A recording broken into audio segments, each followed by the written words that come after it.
Hi again then guys, and welcome to another speed setup for Forza Horizon 3, and this particular build is for a very popular hot hatch, understandably so, the newer shape 2017 Ford Focus RS. It's the 5-door version with all-wheel drive straight off the bat. Personally, I actually don't like this one as much as the 2009 Focus.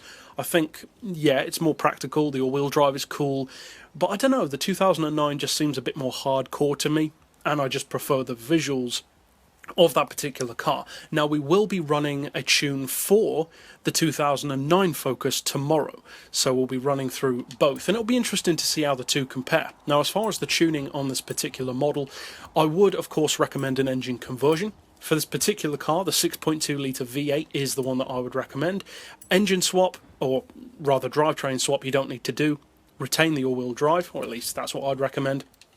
For aspiration, obviously you want the twin turbo, and for all the rest, it's pretty obvious what you should do. Just fit everything that has racing parts involved. Race gearbox, race this, race that, race the other, race tyres, everything. Basically fit everything with race in the title. The only thing that I would say you have the option with, if you don't want to have it, are, of course, the rims. You can change that, but primarily the roll cage.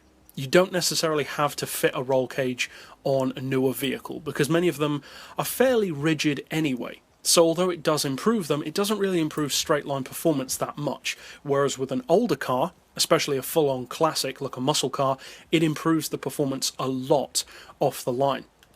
Now, as far as the benchmark, you can see the performance is very good. 2.9 to 60, 5.1 to 100, and probably most impressive of all, 260 miles per hour flat out. That's pretty good for a hot hatch. Now, as you can see for the gears, I would recommend a final drive of 2.6, then individual gears of 2.9, 2, 1.5, 1.17, 0.95, and 0.78.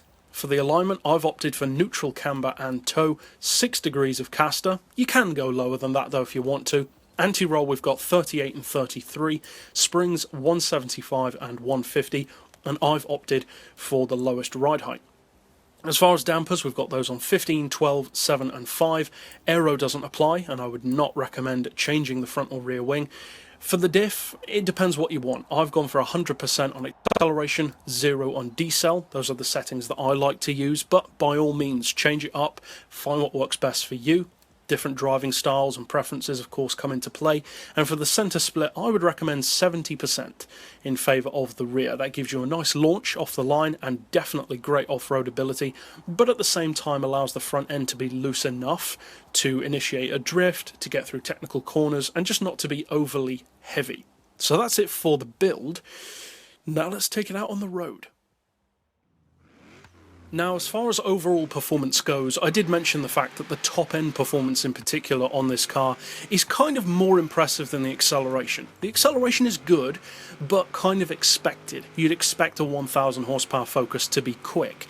The top-end performance is very good on the other hand, 260 miles per hour. It takes a little bit longer than some other cars to get there, but 0 to 240 is very quick. Then that last 20 miles per hour isn't exactly slow, it just takes a little bit longer than some to get there. But as you can see, it can definitely get up to that speed, and it's a monster overall. So if you decide to use this build, obviously I hope you find it fun, or if you get it from my storefront, I hope you find it fun as well. And you can use the keywords down below to do so. But for now, as always, thanks for watching.